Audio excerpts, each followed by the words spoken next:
All right, hello and welcome everybody to yet another episode of the Dead Draw Gaming Podcast. I am Etchy, and I'm joined by three extremely skilled players for yet another episode. We've got Nick Moffitt. Nick, how ready are you for NAIC? Feeling good. I'm between three decks right now, so just trying to narrow in on one and hopefully have a good run. And where are we going? New Orleans? Yes, that is where Spoilers we're are going. always good. We're also joined by Gabe Smart. Gabe, are you feeling ready for NAIC? Definitely have tested more for this event than any event in the past year, so feeling a lot more ready. The meta feels kind of all over the place as well. There's so many different decks in the formats, so it's been a little bit challenging. But yeah, I'm pretty much down to two decks as of right now. I feel pretty comfortable with both of them, so we'll see which one I pick. All right, very exciting stuff. And then, of course, Hunter Butler also joining us. My favorite part about Hunter joining is that we do these on Twitch, and Hunter's name is the Goat Butler, which is very appropriate. So, Hunter, how ready are you for NAOC? I'm extremely prepared. I stopped playing standard after Orlando because I had already gotten my invite and I was not going to any other majors.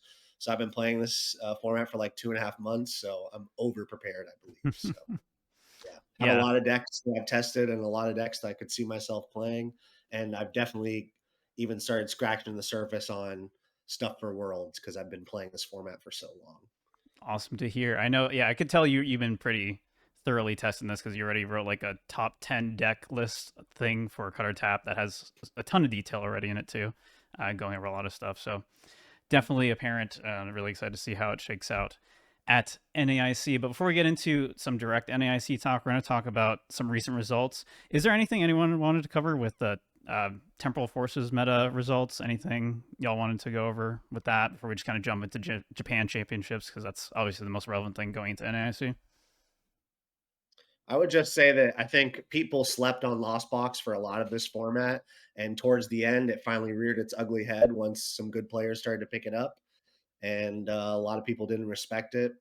And same with the Control kind of deck. I think Control, Pidgeot, and Block. I wouldn't put Block, I guess, in there. I guess I'll just say Control Pidgeot was probably the best deck of this format, but in the beginning of it, everyone respected it. Towards the end, everyone gave it less credit, so it finally had some space to take over. So it was nice to see some shifting, and I think a lot of people who were complaining about Charizard's too overpowered probably didn't pay too much attention to how this format went because a lot of decks had their chance to shine in multiple tournaments. Yeah, for sure. I don't want to dwell too much on those results for this round because I really want to make sure we have as much time as possible to talk about all the NAIC stuff and decks. But goodbye, Temporal Forces meta. A lot of cool stuff. Pretty good for like a short term meta. I enjoyed it. I like that kind of length for a meta, and I feel like we got to see a pretty full evolution of a lot of decks in that short amount of time still. So cool stuff.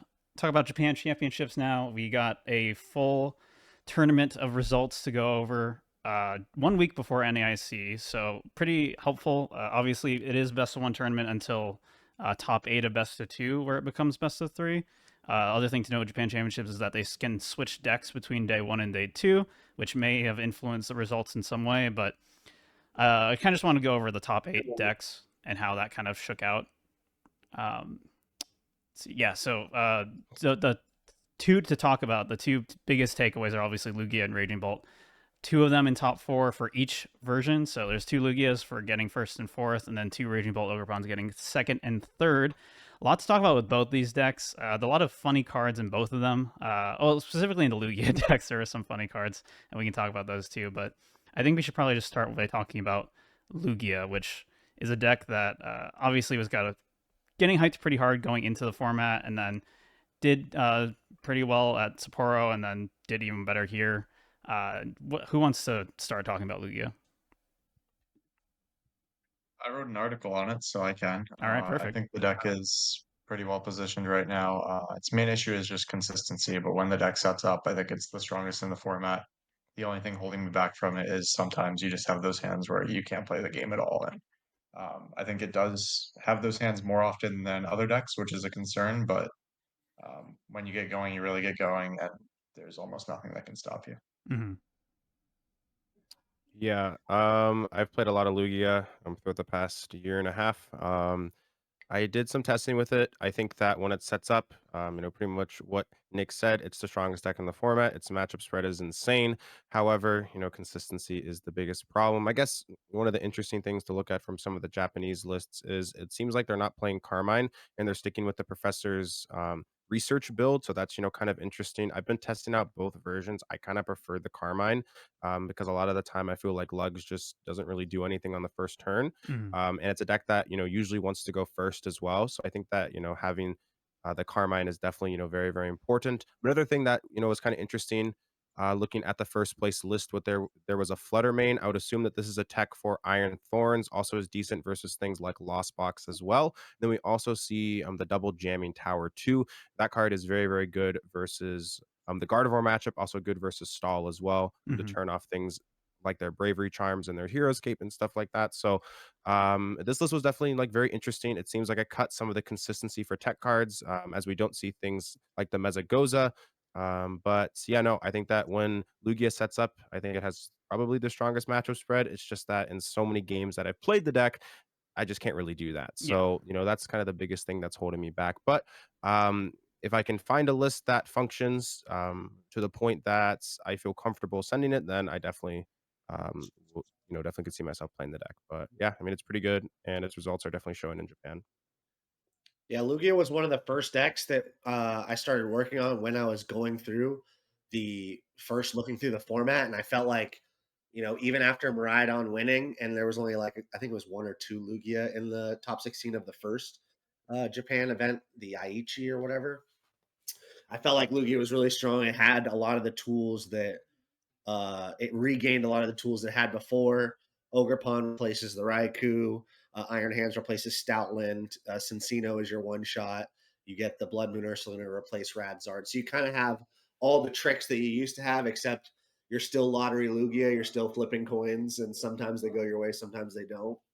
Um, Personally, I'm not a big fan of the jamming tower. I think it's just correct to play two Goza. You kind of just want to set up. Once you set up, you can do whatever you want. I will say that having the jamming towers is definitely nice playing against any of the Miraidon or Turbo Iron Hands decks. Turning off Heavy Baton or turning off Bravery Charm can get you some value. And as Gabe said, it could be good against Snorlax or Control, but I feel like you're already kind of good into those matchups. So that's just a little collusion. But yeah, I think it's really strong. As far as tier one decks go, it's the only tier one deck that I'm considering playing for this event. But I'm mostly on other decks, so I don't want to out here fake false profit on Lugia because it's on the bottom of my list of decks to play. But it is really strong, Yep. and I am preparing to play against it. So that's what is happening. Yeah, no matter what, you should be very prepared to play against Lugia and expect to probably hit it multiple times during NAIC. I wanted to kind of dive into some of the cards that were included and talk about them a little bit more, especially because Lugia is so hyped, and kind of talk about some of those tech choices and Carmine decisions as well. Gabriel mentioned a bunch of it. So Fluttermane obviously does a lot of things. I've been playing with a lot. It doesn't feel like that good into Lost Box, honestly, because they always have Which Iron Bundle. Yeah, it shouldn't feel too good in the box, but it is kind of cute against the Lugia mirror where your Yeah. opponent goes first and they only have one Lugia because they don't have the fear to bench two. Hmm. And if you can actually retreat into it and your opponent doesn't have a DT, they're kind of, or a second energy, like if they didn't attack turn one, they can actually just miss their turn two V star. So Yeah. that's something that can come up. It's not a reason you should play Yeah. Fluttermane, but it's a play that you can have if you have For Fluttermane. sure. Also commonly shuts down Blood Moon or Saluna. That's been relevant in a couple of my games, which is pretty funny. The nice thing, the best part of Fluttermane is like a lot of times when I Aqua Return, there's nothing I want to throw into the active, and Fluttermane's like the perfect card to put up when you're Aqua Returning, when you just want to sacrifice a one prizer, and it also just has the benefit of just shutting down other stuff along the way. And I think it's very interesting that Fluttermane just kind of popped up in a lot of decks randomly now. We see one of the Raging Bolt decks is playing it too in top four, and I've just seen it thrown into like a bunch of random lists all over the place. Partially because of Iron Thorns, you don't just want to auto lose to that deck if you randomly hit it on ladder or whatever. But I do think it's pretty interesting how it's been popping up in a lot of places. Yeah, Fluttermane's an interesting card actually right now. Speaking on that, I've been testing out a couple Fluttermane and Raging Bolt as well. I think I actually have 2 in my list at the moment. But I think that Fluttermane's kind of an interesting card heading into this, tournament for sure. Hello, I will give Hunter's a cat. counterpoint. And I will give a counterpoint and say I don't think it's worth the inclusion personally. I think that spot would be much better as a second Luminion in that winning list.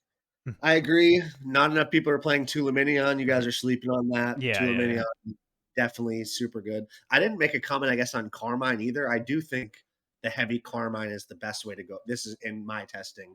The heavy Carmine has gone the best. Right now, I'm at the list I posted on Cutter Tap, which is the current list that I would play if I was going to play it to the event, is 3 Carmine and 2 Professor's Recharge. So just having no, that's the I've same I got have too. one. I have 3 too. Yeah, I've just got one personally right now, but I can see a heavier version being better, especially if you expect people to be choosing second against you.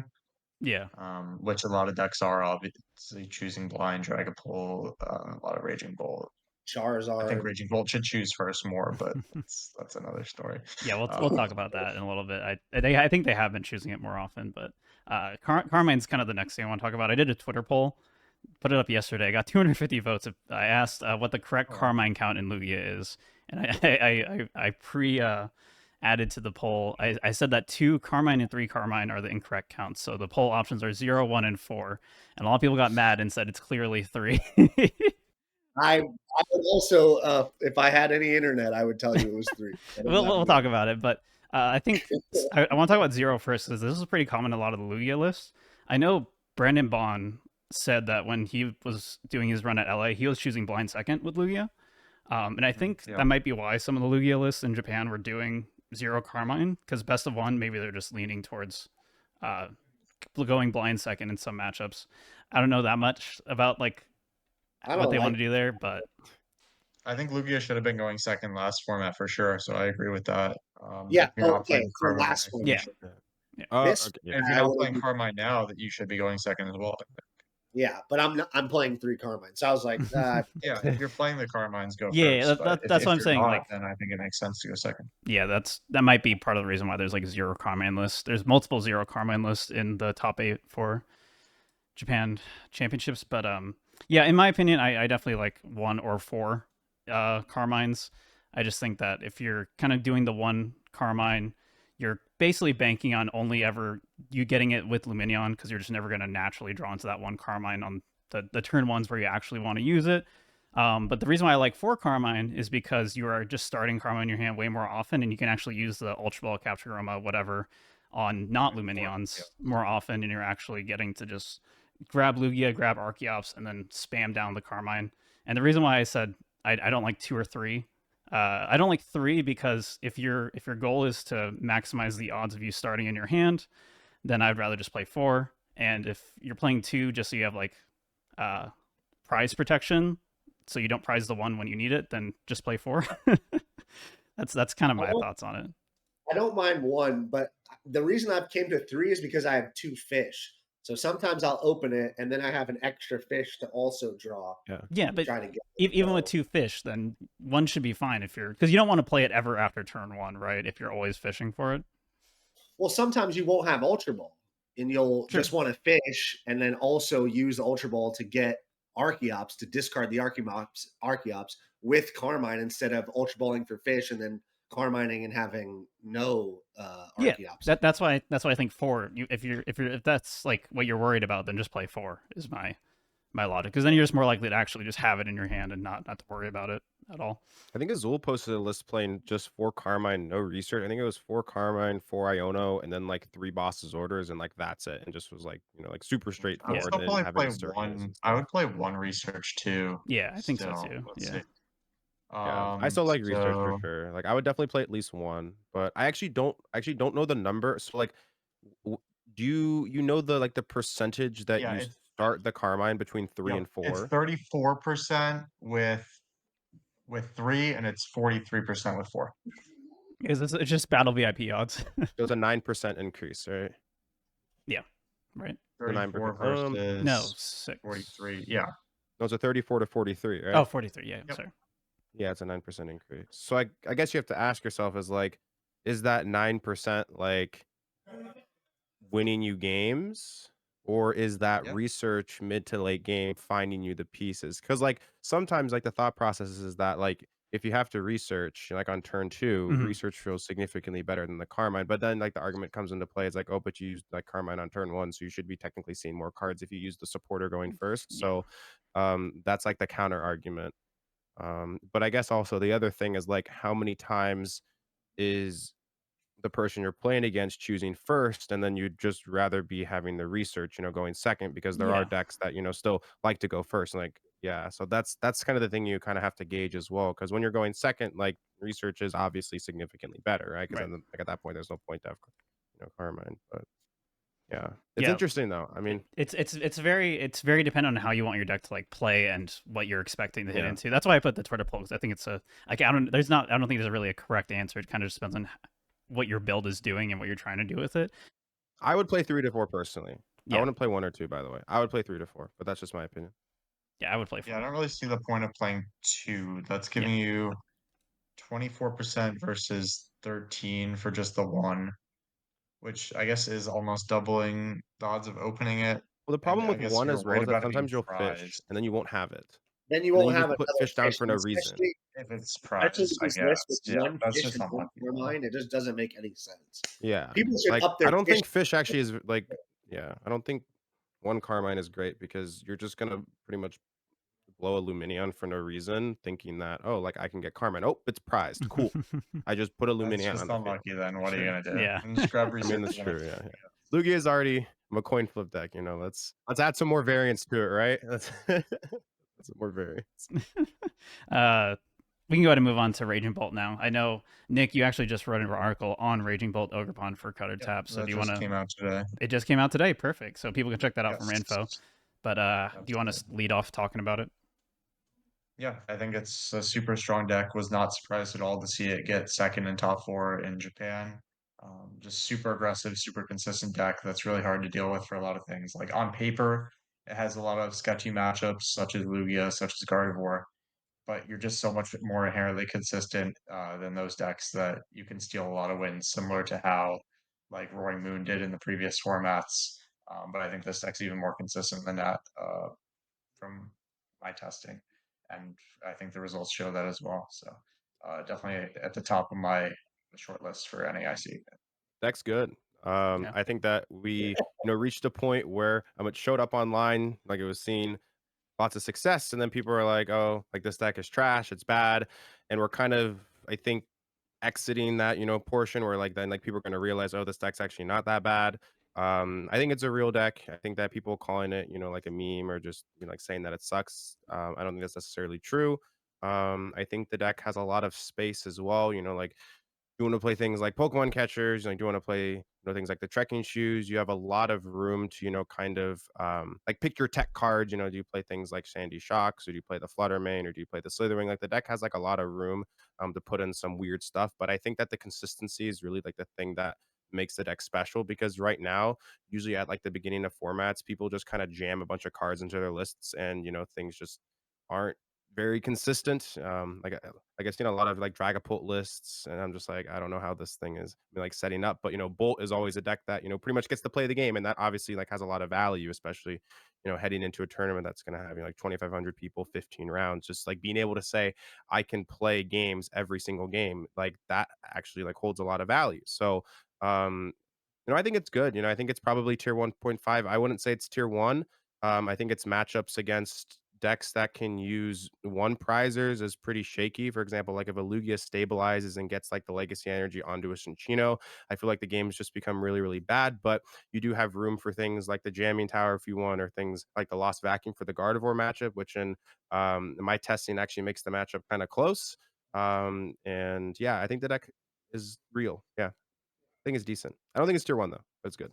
I think similar to the point that Nick made with the Roaring Moon, it is just this format's most aggressive deck Yeah. that kind of just stumps out everybody trying to build their new decks. Obviously, Dragapult, Charizard, all the stage 2 decks have problems with it because you just run over way too many prizes. I am a fan of the baby Sandy Shocks over the Fluttermane. I'm really not big on the Fluttermane. I think the Sandy Shocks is a lot better. I also think a lot more lists should be playing the Sandy Shocks EX too. It's just another thing that you can draw that puts energy on the board. Necessarily, you don't need it in the early game, but slap it down in the late game.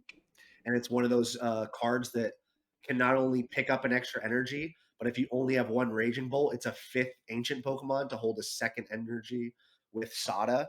A lot of times people fill their bench with Ogerpon and Squawkabilly, and they don't have room for two bolts. So having that extra thing that can also add an energy and hold an energy from Sada becomes really good on boards where you have like Mew or Squawkabilly, where you have an extra slot that's picked up. I think the deck's really strong. I'm definitely prepared to beat it. I'm not prepared to play it. Um, again, but I think the deck is a lot more skillful than people are giving credit to. And to the Lugia point, with your amount of bravery charms that you have, or if you play Pokemon Catcher, that matchup can actually get quite sketchy if you choose correctly to go first. Yeah. Then you can kind of get on top of them. And even if the Lugia player goes first and opens Lugia, and you're able to turn one, knock it out, you kind of have routes to win from both going first and going second, which is really comfortable for the deck. Also, I don't think a lot of people talk about how strong Bursting Roar is. That is a great bailout attack. Like if you got nothing going on, just pump your hand up and use that and throw a Bravery Charm on your Raging Bolt and survive an attack and get a better hand and board advantage. So I think the deck's strong. I'm definitely prepared to play against it, and I would imagine between 9 and 11% of NAIC will have the Raging Bolt Ogerpon. Yeah, definitely was like the most popular deck online for a really long time at the start of the format. And yeah, just incredibly strong deck, really aggressive. I think, yeah, the Lugia matchup's like so much scarier and like now compared to like 2 weeks ago. Someone's been playing a lot of Lugia. They were picking first against me and then very easily getting catcher, either prime catcher or Pokemon catcher against my Lugia, and I just lose the game. Even going second, sometimes they still get that turn one KO with a Pokemon catcher on my Lugia. It's terrifying. So Some people are also starting to figure out that you can use Forest Sealstone in the deck. I've seen some lists trying the Raikou Energy Switch Forest Sealstone. I don't mind that route either, being able to get a That V-Star has switch. power and also having a light attacker. And the E-Switch comes up just barely enough to be yeah, able to pull off Ogerpon attacks or Raging Bolt attacks where it's not a dead card because you have Pokestop.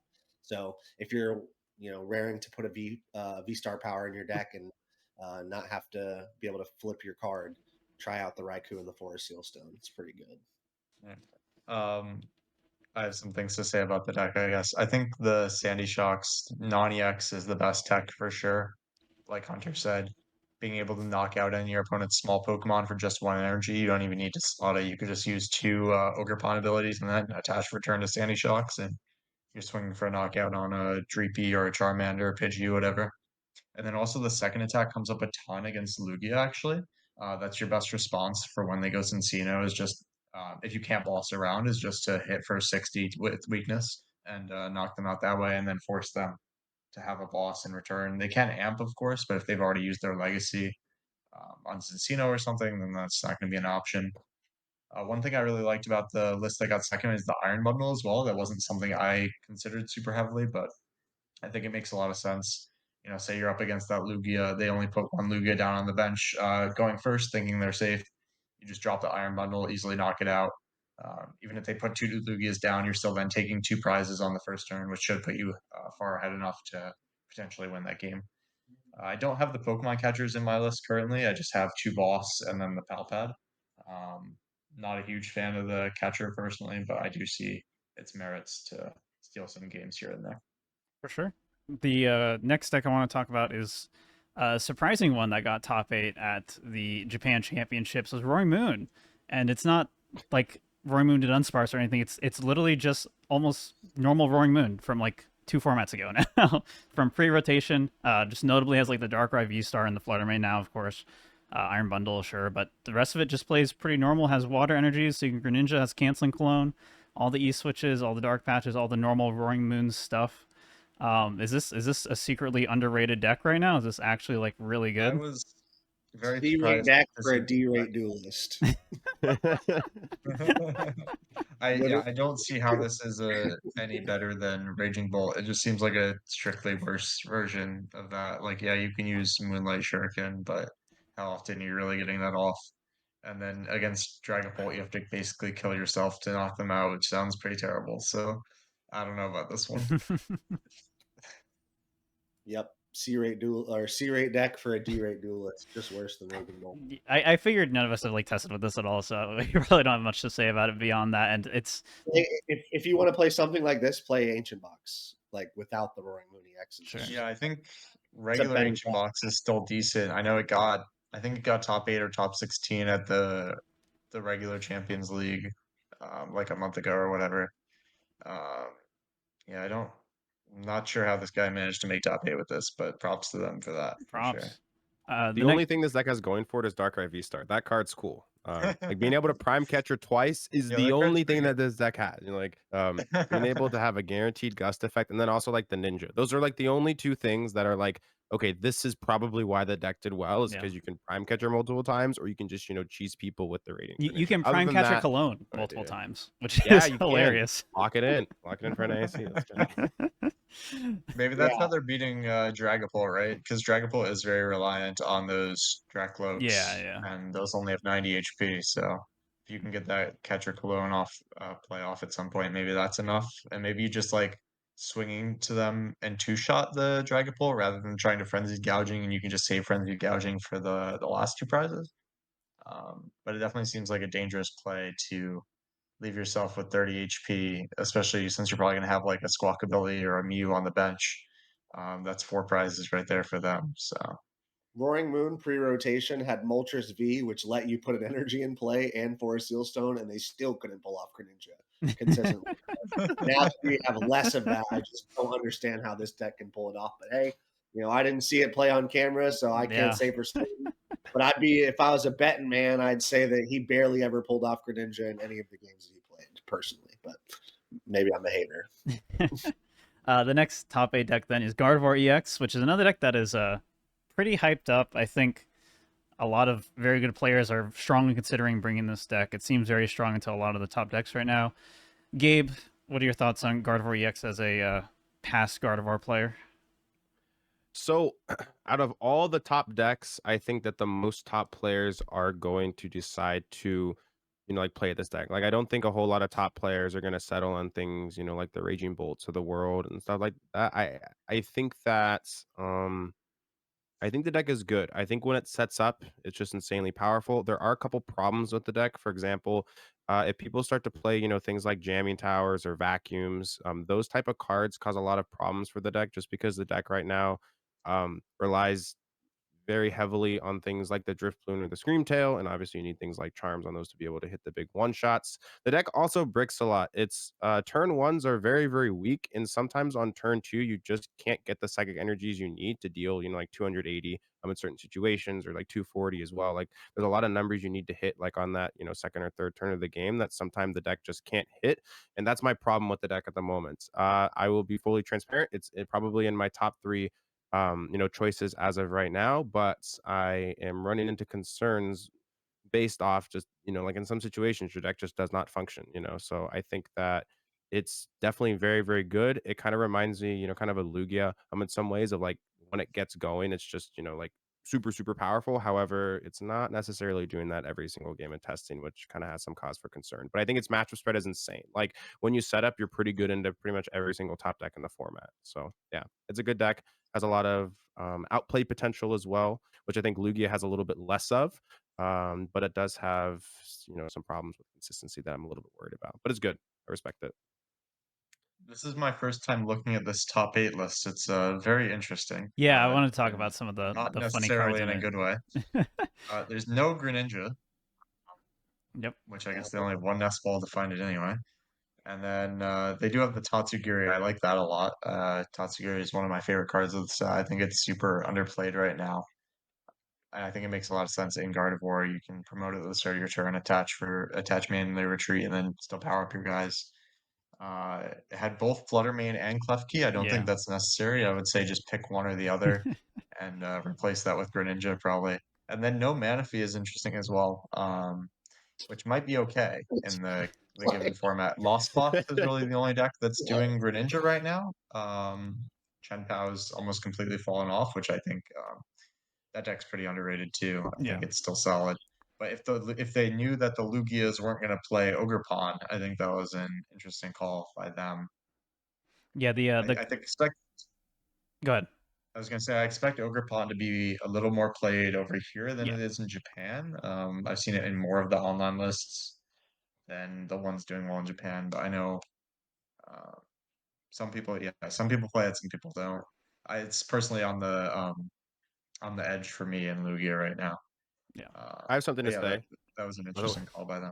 Yeah, go do ahead. not cut Manaphy from your deck. Everyone, okay, all the people that are rolling up with your Dragapult decks that have no Manaphy, you are insane. Like everyone like that used to play that card that is cutting it, please put the card back in. Like Lost Box exists, that deck's gonna be real. I think that Chen Pao is still gonna exist. There's like Pao is love. not dead. People think that like Chen Pao just rolled over and somehow wasn't a tier 1 deck anymore. I don't Yeah.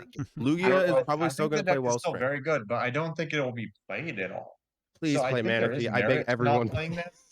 card you're throwing if you do not play. Like to stay it on makes the sense if they know, okay, I'm coming in here, no one's playing Chen Pao, no one's playing Lost Box, and Lugia's Thing not is, people playing are Ogre No, Pawn. there's going to be a lot of Lost I can Box. appreciate that. There's gonna be a lot of Lost There Box. is, I think Lost there's Box going to be a lot of decent yeah. amount. a lot is kind of crazy, but there will be A lost. lot I think it's gonna be 8%. I think think, Lost yeah. Box is gonna be 8. For sure. That's not a lot though. No, 8, we're it'll not calling be 8% a lot. 8%. Yeah. It'll be like 5. But to, No. to stick to the Gardevoir point, are you guys? I know nobody really mentioned on this about which A spec you guys are choosing. Personally, I'm on the Hyper Aroma because I think that gets you set up a lot more. And at the end of the day, Gardevoir has turned into a combo deck. It is no longer an OCO deck with just having Curlias on your board and evolving to Arcana. You need these multiple pieces. So I really like just setting up. I definitely think the unfair stamp is still good and you could play it. I'm just favoring the Hyper Aroma right now. I don't see the reason to play Klefki. I think Flutterman is probably enough if you want to play one. And in my mind, you can actually play 0 if you want. But I think if you're going to play one or the other, I think Flutterman's better. Monkey Dory is just so insane. Being able to make a Gardevoir turn into a Pokemon that can take knockouts on Vs and basic Vs and basic EXs is really strong. The double Turo, I don't know. I didn't look at the list in top 8. Yeah, they had double Turo and I like double double Turo. It's really good against you should Dragapult. be I think playing you double beat Pult Turo. with it. You should be playing double Turo. So I didn't look at their list, but I had hoped they had that. They do. Yeah. I haven't tried Tatsuguri, but I could be open to it. The reason I have not been trying Tatsuguri is because I have Gallade, and I think a lot more people should try Gallade as it allows you to really flow through your deck a little bit better. It's something that Piper has been playing since EUIC, and I had tested with her through the Gardevoir deck for that format, and Gallade felt so amazing. So I don't know why the Gardevoir would get better and suddenly Gallade would not be good anymore. So it's in my list right now, and I'm really enjoying the Gallade. It's definitely a solid option still for sure. Yeah. Yeah. And it's really good with the Monkey Dory. It's an amazing attacker into some of these one prize decks like Lost Box or any of these other one prize guys because you can make the Gallade actually big enough with its HP by using Monkey Dory. So yeah, What deck's does it really do? good. And it What does definitely the attack do, Hunter? There's like 160 and moves energy, right? 160 move and energy. Yeah. So it knocks out a decent amount of things. But it's this deck smashes Raging Bull Ogerpon. And I think to Lugia's defense, the Lugia Gardevoir matchup last format was definitely swayed for Gardevoir if they set up. But now with Iron Hands and being able to preload that, I think it's a little bit closer. But I would like to give the edge slightly to Gardevoir. They both have to set up, so it does come down to who sets up better. Yep. That's going to be who wins. But if both decks set up perfectly, I think I give the edge to Gardevoir just slightly. One thing I forgot to mention was this top 8 list didn't play any enhanced hammer or play that. or the Stadium Which is, Temple of Sinnoh. This might be why they got lost 8th. in top 8. Yeah.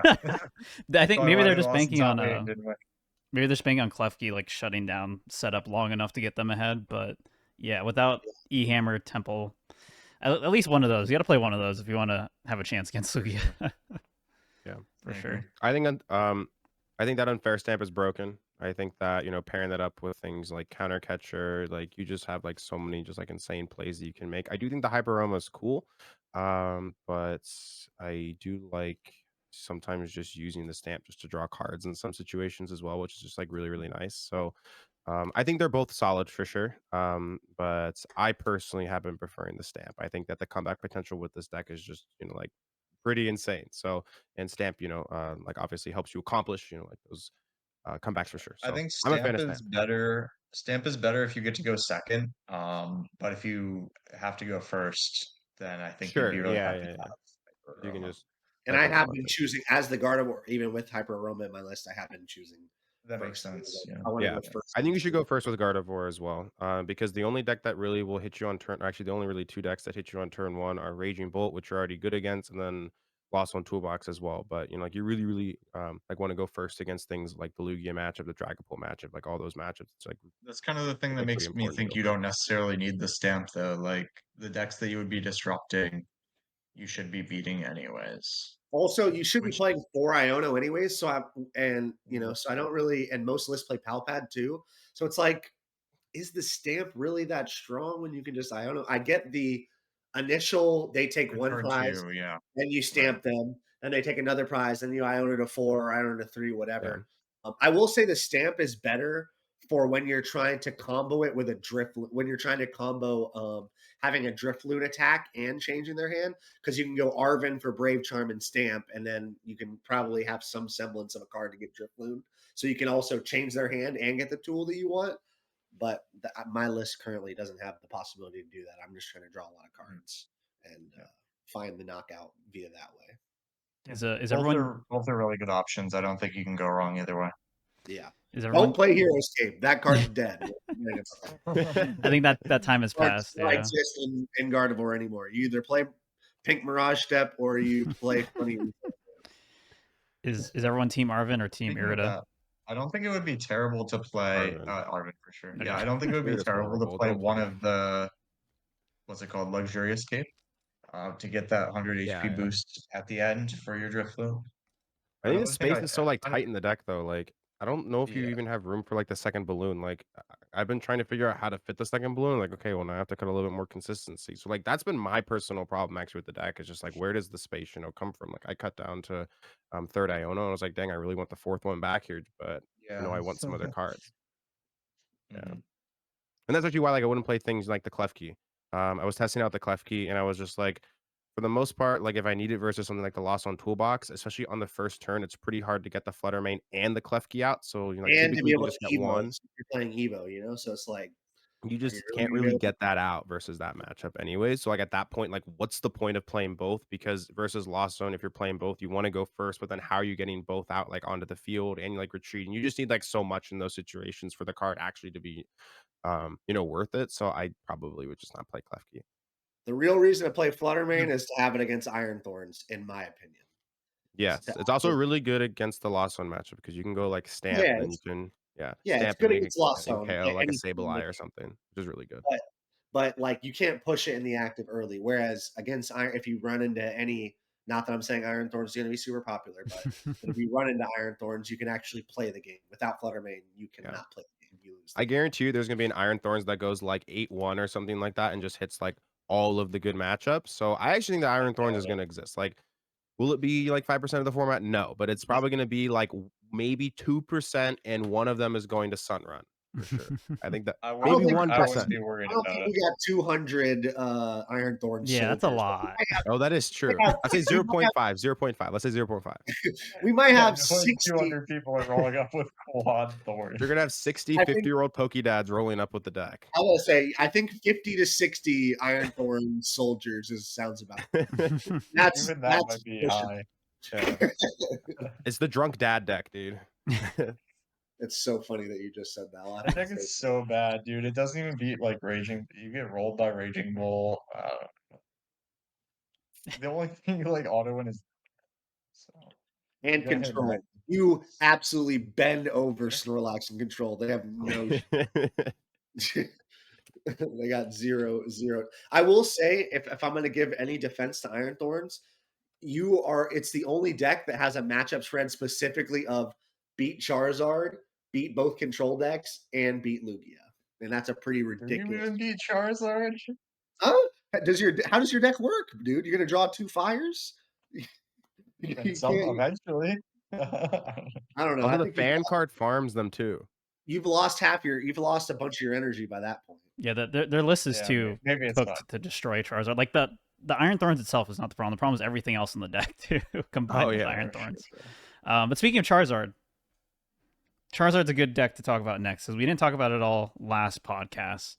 And then people were like, "But Charizard still exists," and it does. And I think it's definitely more valid now than we initially thought, especially because we were worried that Dragapult would just be dominating everything, and then they didn't actually end up being the case. And Charizard is a pretty totally fine Raging Bolt Ogerpon matchup. And if you think that's going to be the most popular deck, Charizard seems pretty solid.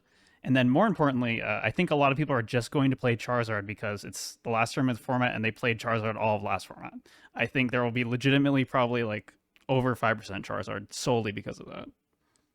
Yeah, that's something that I've felt so weird about practicing this format so much and watching the online tournament developments and over in Japan. I'm just like, have none of you figured out that Charizard's still broken? Like, I don't get how like it's the same thing with Chen Pao, like how everyone is just kind of like, here's all this new shiny stuff. I forgot that we have these other decks that are clearly tier one and didn't lose anything Right. really.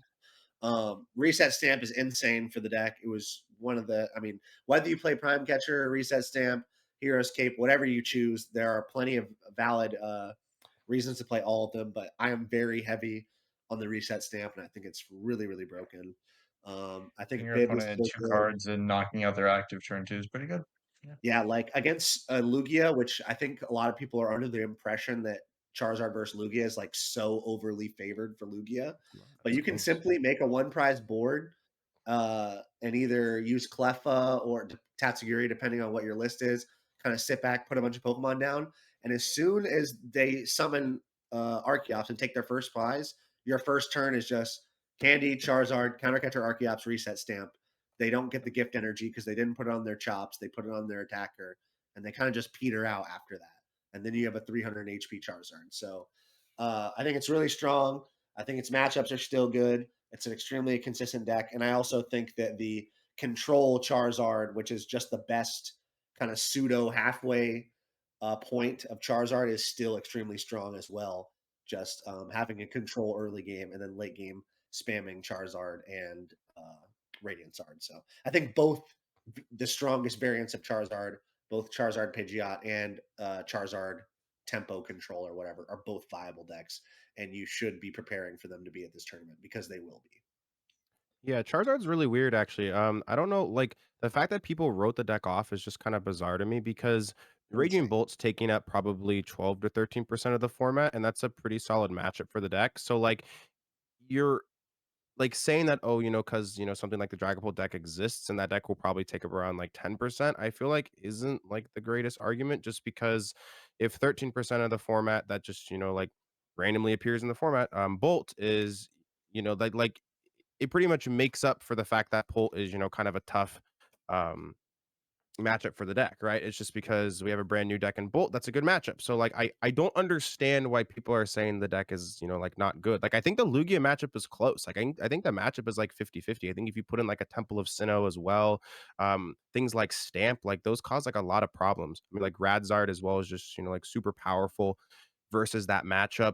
Chen Pao was a pretty difficult matchup for the deck as well. And now Chen Nobody's Pao's playing only it. yeah, no one's playing Chen Pao, so it's like Bolt up, Pao is gone, and then Bolt is also like it's like it doesn't make sense to like why like Zard is not like a top tier deck. Like, and the Gardevoir matchup as well for Zard is actually pretty good for Zard now, because the Gardevoir decks cut the Mimikyu. So like Zard does pretty good in the Gardevoir too as well. So I think that Zard is actually, I would say the deck is tier 1.5 to tier 1. I don't think there's a reason why the deck shouldn't be seeing success. I also have been seeing a lot of the Dragapult lists as well.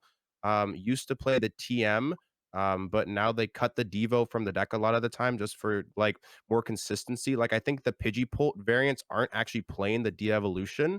And like if they don't play Devo, I think that matchup becomes like really close as well. Um, I think the Especially Kieran if you card have is two also really cards. good too. But Their deck is actually pretty weak to Devo themselves, the Pidgeot yeah, version. exactly. Yeah, like, I think that Zard is good, like, there shouldn't be a reason for people to, like, say, "Oh, like, I don't wanna play Zard," because, like, the reason last one If was you Chen play Pao. if you play 2 Charmeleon especially, you can set up a board where you're just swinging Yeah. with, Charizard active, 2 Charmeleon on the bench, and they can't touch either of them, so they have to put the damage on Pidgeot, which obviously if they have Devo in their deck is still annoying for you, but Yeah. you can You kind could of actually set up a yeah. board state that's You could pretty actually make an argument that self-sustaining. Zard's matchup spread's better this format.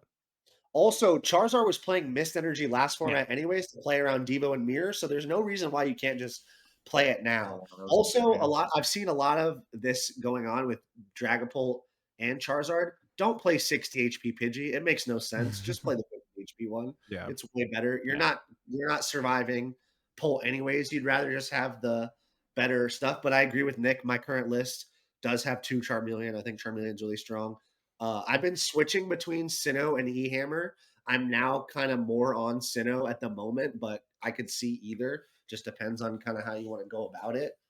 But yeah, it's a tier 1 deck, and people who don't think that it's a tier 1 deck have not played enough of this format. for sure.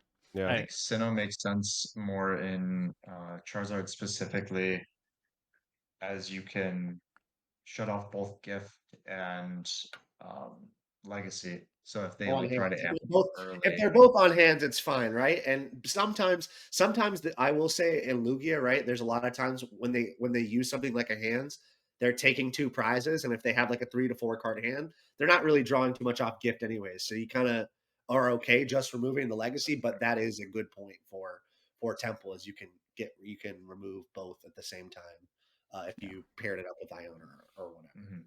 It's a good point. Yeah, I will plug really quickly. We did just upload a tabletop video between me and Sky De La Cruz on the Dead Drug Gaming YouTube channel of the Ogerpon Charizard matchup. And I think the Charizard list is actually a pretty good baseline. If you have not been testing Charizard now, you can go ahead and grab that list. It has the Miss Energy. We talk about answers for the Cornerstone Ogerpon as well, if you're worried about that, and a bunch That of is other. something you need to worry about. Yeah, I don't Yeah, think it's good, but I think some people will play it, people will so it's play it something you want to have in mind as a Charizard player. for sure. So Yeah. yeah, check I out think that that video for Cornerstone is answers. terrible in Bolt, but people will play it. Yeah, yeah, you I should would not Not not get terrible. I would not play Cologne. A card none of us mentioned that I think is really strong in the deck that is new is the Kieran. It lets you hit the 330 when your opponent's at 2 prizes, and it's also an extra switching out against control or any weird like Radzard stuff. Where you go attack with Radzard, and I don't know, something happens where they attack your bench or ignore your Radzard. You can Kieran into Pidgeot, re-attack with Radzard. Kieran's a really good card. The plus 30 yeah, is definitely. pretty nice. Also, when your opponent is at uh 2 prizes and they're at 240, you can go Kieran plus choice belt for the V stars. So that's also pretty nice to be Yeah. able to get that extra bump that Kieran's really good versus Lugia. you could also do Defiance Van plus Kieran. Yeah. And if you play the prime catcher, or if you're behind and you play the counter catcher, you can knock out Pidgeots with the Kieran and the Defiance Band. So that's also very nice. Yeah, Kieran's awesome in Charizard for sure. And there's another reason the deck just gets better in this format, and it's still Yep. incredibly underplayed. Keep sleeping on Charizard, boys. I'll pull up and go 9-0. Keep sleeping on. All I gotta say. Next deck I want to talk about. So the last 2 decks I want to talk about actually are Lost Box and then Lost Dragapult / we can combine it with other Dragapults too. But Lost Box is a deck that's been picking up popularity seemingly pretty fast over the last couple of weeks. Multiple variations of it. People have been talking about Sablezard a lot because it just completely destroys Raging Bolt Ogerpon. But even just regular Lost Box still has a great matchup into that. So you don't necessarily need to do Sablezard if you don't want to. The deck gets Blood Moon Ursaluna now, so you just can do some really funny things with your energy lines. You can go really thin if you really want to on a like type coverage and whatnot. But just because having a built-in hands answer is so nice with the deck, and it's still got really solid like Lugia matchups. Like if we're expecting the top 3 decks to be like Lugia, Bolt, Charizard, that seems pretty okay for Lost Box as long as you have a good Charizard matchup. I haven't tested that right now, but that seems pretty good. So, or sorry, Gardevoir too. Gardevoir is a little bit sketchier, but if they're not playing Jirachi too, so it's It like definitely can get sketchy. It's yeah, not, even if your build is heavily teched, I don't think you could ever be favored, but you could bring it to 50-50 for sure. yeah. So if you're expecting, if you're worried about those 4 decks, Lost Box seems like totally fine. But where are y'all at with Lost Box? Lost Box has been my top 3. Been playing Lost Box all year. Groudon's still in my deck. Everyone will still hate it, but it's there. And it's actually really, it's even gotten, I'm going to do some more Groudon propaganda. Now we have Raging Bolt Ogerpon, which, how much HP is Raging Bolt? It's 240. So I can knock out your Raging Bolt with my Groudon with a 1 prizer. So I'm Groudon is definitely in my top 3. It's probably my first pick just because I played it all year long, and it's just super strong. I will say the Gardevoir matchup is not the greatest. So if you want to let me win, don't play Gardevoir. But I think Lost Box is just generally good. Lost Box also happens to be really good into brand new formats where people are trying to figure out what their deck is. Cramorant and Sableye and Greninja are really oppressive to set up decks that are not, their engines aren't completely put together. Also, I think just on the notion of Lost Box, Giratina is also being weirdly underplayed. I don't know if Raging Bull is a good matchup. I haven't tested it, but I feel like with Ursaluna, it's probably fine. You could make the same game plan that any other Lost Box deck would play. Good into Charizard, 50-50 into Gardevoir. So, yeah, I think Giratina and Lost Box are both good decks. They have reasons to not be played as well, but I think Giratina is actually a really safe deck in this format, and I believe it to be tier 1. So I think a lot of people are sleeping on Giratina. If I'm giving any message in this podcast, the tier 1 decks from last format are being way too slept on. Charizard, Chen-Pao, Giratina. These 3 decks were tier 1 last format, and they're still extremely strong and consistent, and their engines are figured out. So I think a lot of people need to kind of take a look at the format before and how the progression has gone, and not put so much emphasis on Raging Bolt, Ogerpon, and Dragapult, and these newer decks that are still trying to be figured out. I will say, I have been told that the Raging Bolt Ogerpon matchup is bad for Giratina, but I have not personally tested it. So okay, I think that's why it's it. generally gone down in like Japan and stuff. Okay. Yeah, I think because what's it called? Roaring Moon was not amazing for you back then either. Yeah. And then That this matchup was guy hard. doesn't almost knock himself out. So yeah, it sounds pretty rough. I think Ursaluna would be the one that would change that. You would just not play like a Yeah, team. then you're just trading 2 for 2 though, right? So Yeah. it's not So if you're spinning Ogerpon and then Sableyeing that Ogerpon, taking 2 prizes, and then Blood Moon, they can back also to back. switch card it though. You said what? They can switch card it. No, of course. I'm just giving an example here of how you could just use the bear twice and take 4 prizes. Sure. There's a route, yeah, but it's definitely not Yeah. like great in that direction for sure. And also, Yeah. Raging Bull Ogerpon, it's not like they're playing 4 switch card. At most, they're playing like 2. 2, so. yeah. Yeah, I've got 3 in currently, but yeah, I think that's on the higher end. Overall, Lost Box is something I wish I put more time into this format. So it's not on my list personally, just because I don't have the reps with it, I'd say. This close to the event, but I think it's definitely strong. Uh, Definitely don't sleep on it. If that's what you've been playing, I wouldn't recommend against playing it. I think it's could do very well. I know that one guy playing Sable's Art has won like 2 pretty big online tournaments. He won like That 10. list is pretty solid. So Just definitely farming watch the out Ogre for that one. Bolts. Sable's Art also has a really good Lugia matchup, and always has had a good Lugia matchup because you can spam. Is that so? Yeah, the match. Yeah, Radiant's Art has always kind of been really annoying for Lugia to deal with. I think Lost Zone is good. Turn 1 hands, turn 1 ninja, all very oppressive things to deal with for sure. I think there's a lot of I don't setup know decks how right often now. you're getting Like that turn 1. Sure. you can hit turn 1 a lot of the time with some of the variants. But yeah, I think that with Dragapult being so big, with Gardevoir, there's just so many setup decks that just Lost Zone can just farm. Now those are matchups that you can definitely lose, but I think that with all the setup decks currently in the standard format, Lost Zone just seems to make a lot of sense. I think the Lugia matchup is actually quite solid for the deck. Just things like Raikou hands just cause a lot of problems for that deck. Also, I think the Raging Bolt matchup is favored. I don't think it's actually free if they play like triple cart. I know some people have been also adding in the penny as well, but I do think the matchup is favored for Lost Box. But I've done some testing with that matchup. If you're playing if we're talking strictly about like Turbo Lost Box or just like that matchup is like 70-30 because you could just literally bear 3 times if you want. Sure, yeah. You have No, like, I think the matchup is definitely favored, but a whole board of 1 prizers. If they go in with the shocks, then you just amp the shocks and then bear.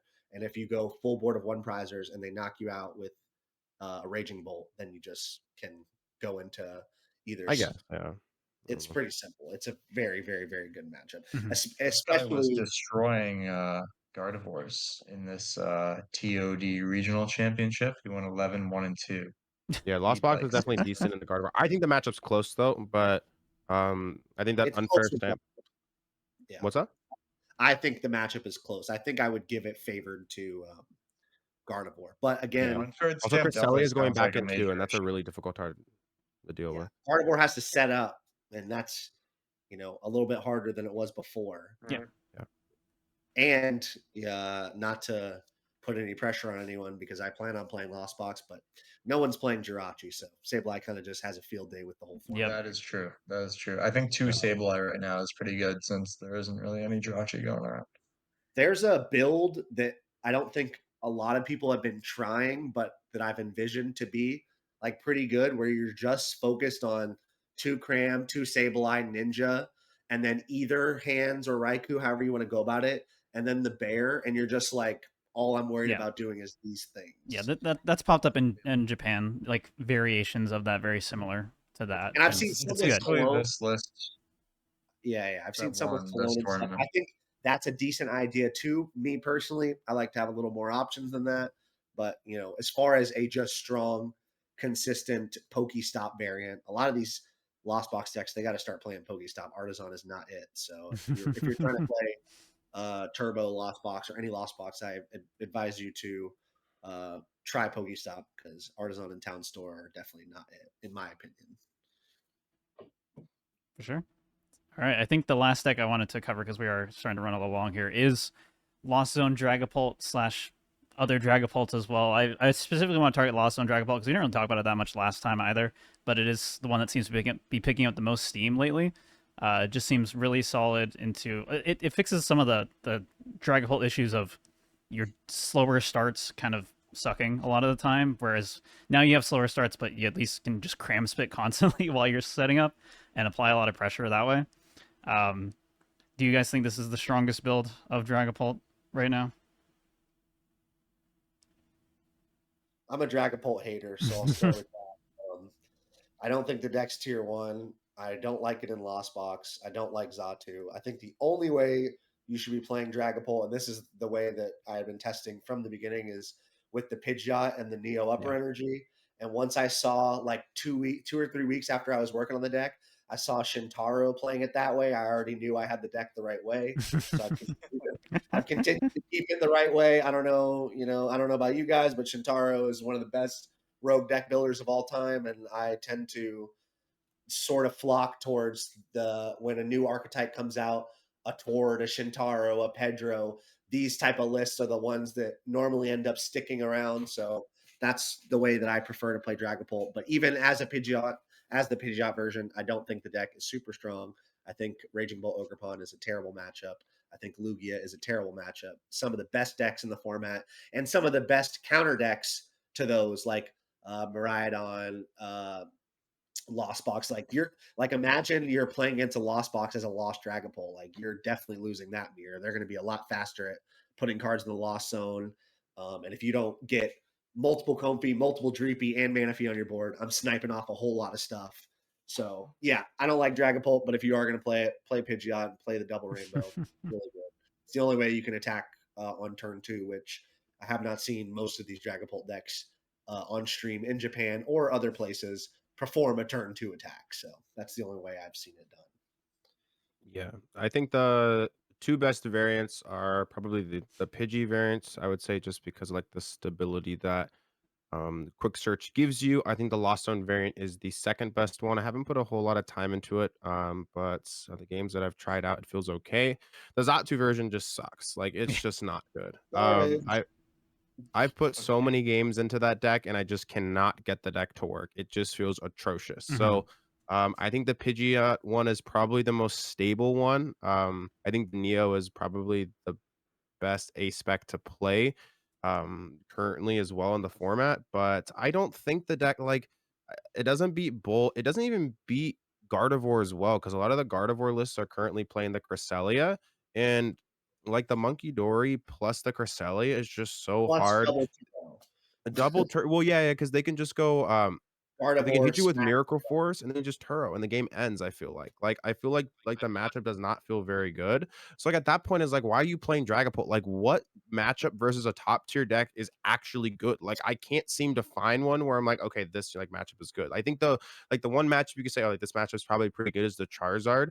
But I think that Charizard is probably not gonna be more than 5 to 7% of the format. So it's just like I feel like every matchup you're sitting down and you're like, okay, this is gonna be kind of a tough matchup. But the deck I think is okay. And the version I would play would be the Pidgeot variant because I think you have the most, I guess, like outplay potential and you can do some pretty cool things. But yeah, no, I think that like the Radiant Zard is cool in it. You can play Alakazam as well, but Radiant Zard is really good versus the Bolt matchup, but I still doesn't think it fixes the Bolt matchup. The Mela is also cool. You can also play in the deck as well. I definitely would play 1 to 2 of those, but yeah, the deck has just been pretty much pretty disappointing in like all of my testing, except the Pidgeot one. The Pidgeot one I was like, okay, like this feels like a real deck.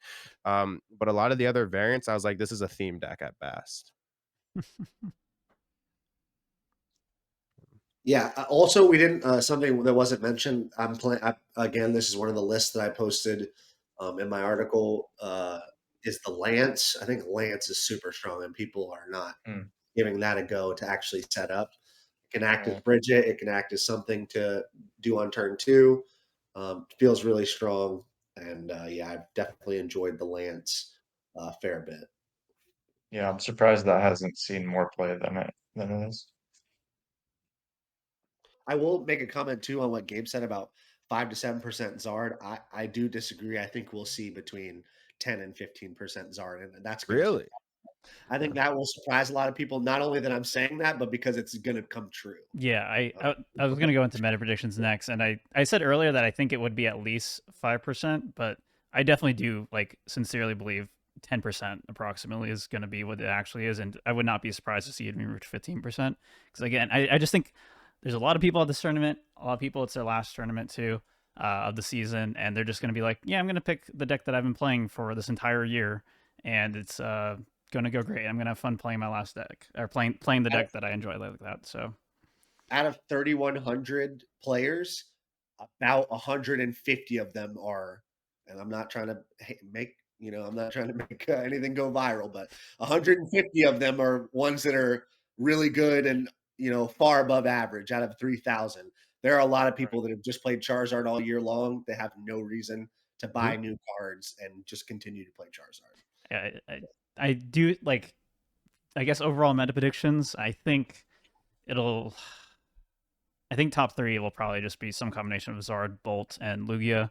Uh, Gardevoir will be close, but I think it'll probably be more like 9%, 8% type. And I think this will be an extremely wide meta again. I think we'll just see the same thing where we've seen before, which is gonna be a lot of like 7 to 9% on the meta share graphic, and Yep. you're just gonna have to be prepared for a really wide meta. The decks I believe to be over 10 or around 10% or over 10% are Raging Bolt, Charizard, Lugia, and Gardevoir. And Gardevoir, I'm a little on the lower end of 10, but it's just one of those decks. And I'm gonna put Chen Pao and Giratina like 7, 8%. I would not be I surprised don't seeing know those about decks. that. I I think don't that's a think they'll lot be that bolder than low. Charizard 15%. It wouldn't surprise me. I'm not predicting it. I think it will be probably both of them will be around the 7 to 8% mark, maybe even 6. But it wouldn't surprise me to see Giratina or Chen Pao, especially since Giratina always does well into brand new formats with new sets in the last year and a half to 2 years. Like Both Azul's of these group brought decks it have been seeing AUIC. zero play. No, but and again, once again, basing on, and this is for all people listening to this, that basing your meta prediction only on 100-person online tournaments instead of multi-thousand person tournaments that have played over the last couple weeks, those thousands of people are the ones that are going to go to the tournament because it's a 3,000-person tournament. Do we have Not, data on meta shares from Japan? you said what? Do we have data on day one meta shares from Japan? I don't think so, I've right? actually been working with a Japanese player who I've got to do some testing with and share some lists with. and also ask questions about decks that are being played. And Giratina is still being played over there. Sure. Now, Yeah, but again, not more than 5%, right? the raging bolt and the Lugia being closer now. You have to go back to the Sinnohs and stuff, but Lugia is still pretty close, especially now with the Water Ogre Pond and the Iron Hands. But people are still playing Giratina. It definitely does well into Charizard. It's close into Gardevoir, at least 50-50. And it's a consistent deck that can knock out anything. You definitely prefer to be the Giratina deck versus Dragapult than you would the Lost Box deck versus Dragapult. You would prefer to be the Giratina Sure. deck. So not that Yeah, I'm especially since hyping they're up not playing Giratina any or anything. vacuum or anything. If you play max build, you're just running through them, right? Yeah, and I still include Vacuum in my Giratina list. I've had Vacuum in my list for a long time, and also Japan has been on that for many months, and it took a long time for people to kind of be like, "All right, let me throw a Vacuum in my Tina list." They were doing it for months and months and months. So yeah, I do believe Giratina will show up and will do better than most people will think, as well as Chen Pao. I think Chen Pao is oppressive versus these evolving decks, and Sure. will and can compete with the decks that are doing well, especially Gardevoir. Gardevoir has all this hype. Chen Pao runs over Gardevoir. Yeah, as Gabe said, make sure you bring your mana fees. Gabe, Yeah, what are your bring your mana feed. Don't play around. what are your meta predictions, Gabe? I think it's gonna be probably one of the most diverse metas. I don't think there's gonna be a deck like Zard, for example, that takes up like 18 to 20% of the format. I think that we'll probably see a bunch of like 11, 12%. Like I think that Bolt will sit around 11 to 12. Lugia will sit around. I would probably say Lugia is gonna be the most popular deck. That's just my opinion because I think that, people have played the deck for so long. People have access to the cards just because they've like yeah, like they've just like been around for so long. I know like Bolt's kind of like a brand new deck with the Ogre Pond, but I think that it'll probably be about 11 to 12% Bolts, probably 12 to 14% Lugia, and then we'll see decks like Gardevoir as well sitting around that 10 to 12%. And then I personally don't think Zard is going to be 10 to 15. I think it'll be around 8 to 10 at max, and then we'll see Polt as well. I think Lost Zone's going to be a little bit bigger than some of the online tournaments are saying. I think Lost Box will probably sit around when you combine every single Lost Box variant, probably at about 8 to 10%. So I think this is going to be one of the most spread out formats. So I wouldn't overstress when it comes to making your deck choice because I don't think there's going to be like 40% of a format that's dominated by Yeah. two decks. So I would definitely take off a lot of pressure and just try and you know play the deck that you know how to play the most, because I don't think that deck choice matters as much for this, as opposed to like building the right lists and just playing something that sets up. But I think that pretty much all the top tier decks feel relatively um, close. So yeah, that's what I would say. I think it's gonna be really diverse. What about you, Nick? I'm gonna have to echo Gabe here. I think it's gonna be a pretty widespread meta, so my advice would also be don't worry too much about specific matchups. Just make sure you have a good, consistent deck that functions. Try to streamline it as much as you can, and um, yeah. All right. Makes a lot of sense. A lot of good insight here. Just go over the mailbag questions really quick before we end off the podcast episode. Anthem Maxwell asking how big of a threat is Turbo Lost Box / Sablezard. I think the answer is it is a threat. We talked about it earlier, but I think we covered everything. But if you had more questions about it, definitely feel free to let us know. Psychedelic Soul asking would love anyone's opinion on the predicted juniors meta and any tips for juniors players overall. I know some of the guests are coaches, so are likely coaching a couple of juniors. I know Gabe coaches a lot. What are your advice? Yeah, so the junior division is really interesting because I feel like control and stall decks see a ton of play.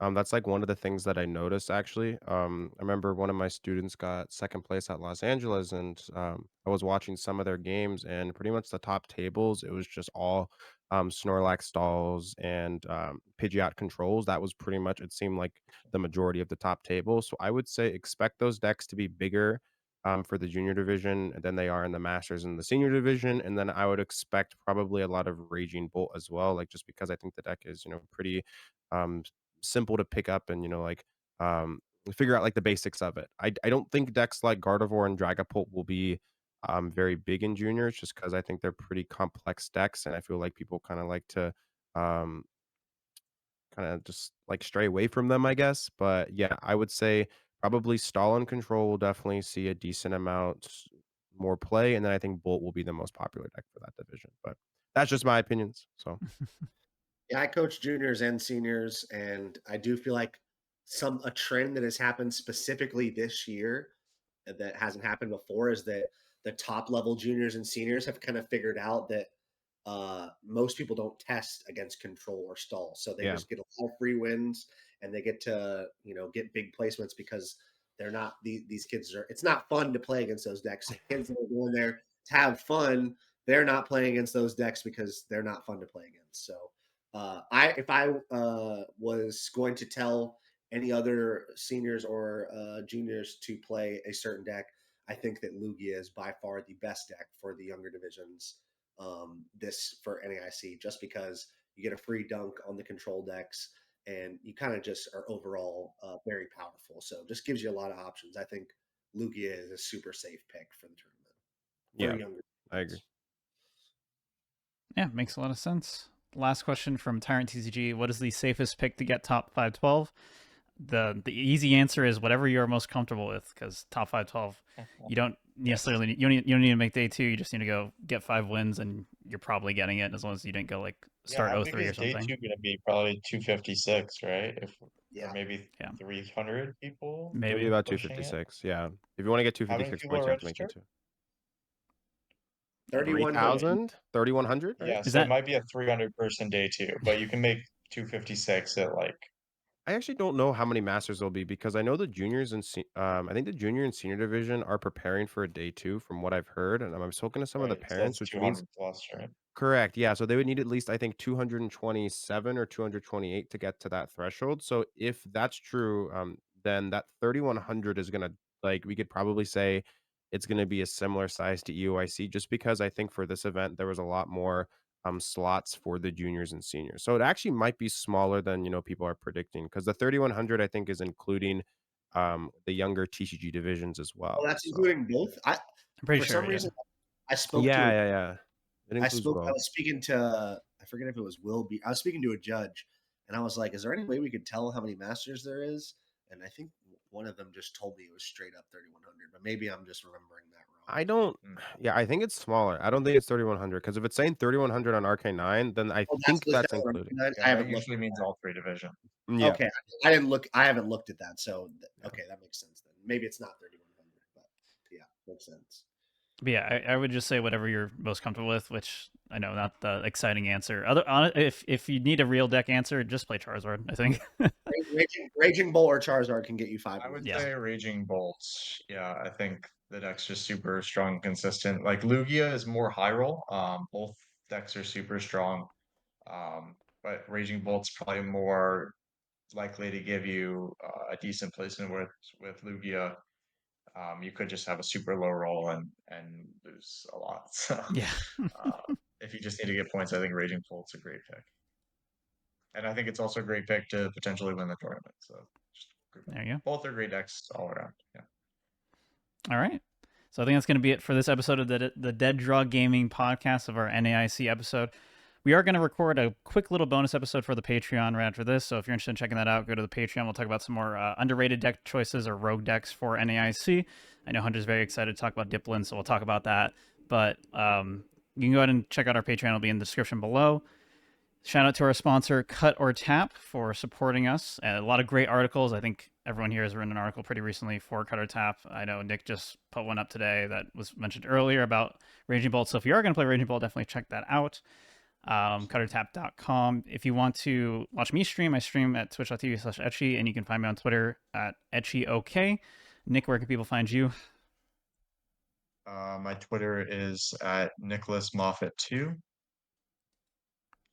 What Yeah, about your Medify? follow me there. I'm now on Medify as well at Nick-Moffitt, I think it is. So um, might be a little late to book me for NAIC, but you can try. I leave Wednesday, so might be tight, but I can maybe fit some people in on Thursday morning or afternoon. Makes sense. Gabe, any shoutouts? Shout outs to you guys. Shout out to Dead Draw Gaming. I'm Smart TCG on all socials. Pretty much fully booked up on coaching heading into this weekend. But if you're looking out for Worlds or for the 2024-2025 season, then make sure to um, shoot me a message on social media or anything like that. And yeah, no, thanks for having me. Appreciate it. I'm excited for NAIC. Hope I'm to see also many very of you there. excited. Thank you for joining us. It's good to have you back on the podcast. And then Hunter, what shout outs do You you can't have? you can't find me anywhere. Don't look for me on the internet because I'm not there. You'll see me at NAIC. I'll be doing well at the tournament, hopefully, and I'll be at Worlds. All right. Sounds good. But, Thank you all so much for watching this episode. If you enjoyed it, be sure to like and subscribe on YouTube. We'd really appreciate it. If you're listening on any podcast service, thank you so much. Be sure to thumbs up there as well. Really appreciate all the support for the podcast, and we'll keep them coming. Lots of cool stuff coming up in the next few months. Really excited to talk about it when we can, and we'll see you all in the next episode. Take care.